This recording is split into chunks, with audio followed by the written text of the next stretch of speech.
So with more countries and now Australia committing to recognize a Palestinian state with hopes of a two-state solution, the big question now is whether such a solution is achievable or even workable. Mehran Kamrava is a professor of government at Georgetown University in Qatar, and he joins me now. Professor Kamrava, thank you so much for your time today. Now, Australia, like other Western nations, say Hamas should have no future role in governing of a Palestinian state. Of course, Hamas at this stage won't surrender authority in Gaza, and on the other side, Israel and the US oppose this plan altogether. So what hopes are there of a meaningful two-state solution? The two-state solution was rendered untenable as far back as 10, 15 years ago. On a map, in the abstract, we can identify a West Bank and we can identify a Gaza.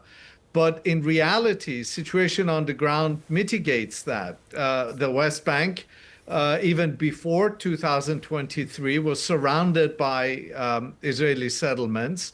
Gaza has been rendered uninhabitable as a result of the genocide of the last 2 years. And so I'm not sure if a two-state solution is practically feasible, but symbolically, of course, it makes Western politicians feel good to talk about it and to symbolically recognize the state of Palestine. So on that note, what difference then will the increasing recognition of Palestinian have when the UN General then sits in September? Well, there's symbolic significance in the fact that some of Israel's closest allies historically have now said enough is enough. And that finally, after 2 years of unrelenting killing and massacre, they've said that Palestinians have a right to self-determination and a state. And so I'm not sure if in a practical sense, all these recognitions mean anything. But of course, symbolically, they put pressure on Israel and they express some symbolic solidarity with the peoples of Palestine. So, of course, Israel, is not surprised by Australia's decision today, along with France and the UK. But is it the growing feeling that it is being more isolated on an international scale, and perhaps this might have the opposite effect and cause them to double down? I think you're absolutely right. I think Netanyahu is making a very calculated decision. To what extent can he ride out this negative wave of publicity and sentiment that Israel has been garnering over the last few months?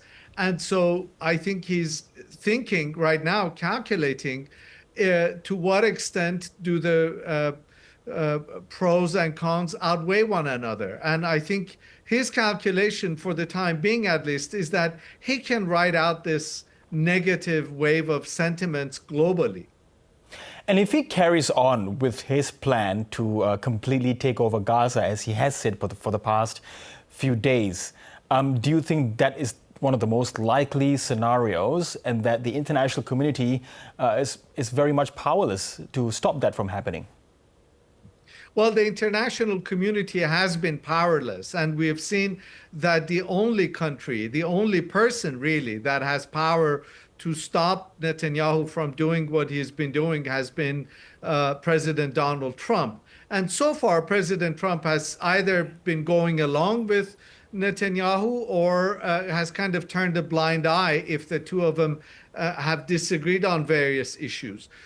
So for the time being, there's very little realistically that the so-called international community can do unless the United States decides to take concrete action, like, for example, stop sending weapons to Israel.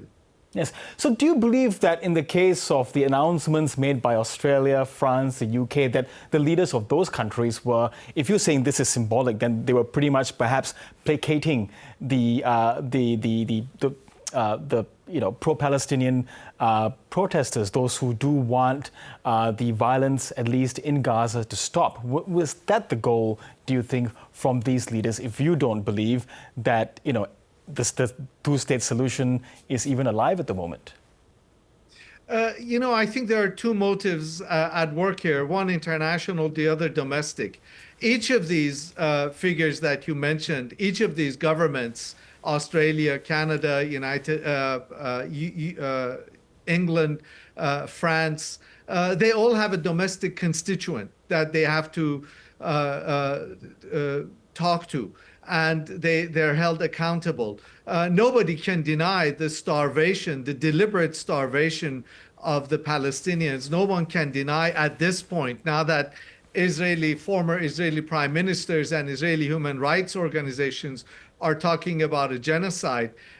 No one can deny that there's a genocide occurring. And so if these countries really have been pretending to be beacons of democracy and human rights, then they have to do something about the plight of the Palestinians. They can't deny it. And of course, they are also trying to stop in a symbolic, or at least in a roundabout way, if possible, to put pressure on Netanyahu to stop the war. And so I think there's both a domestic political factor at work and an international factor.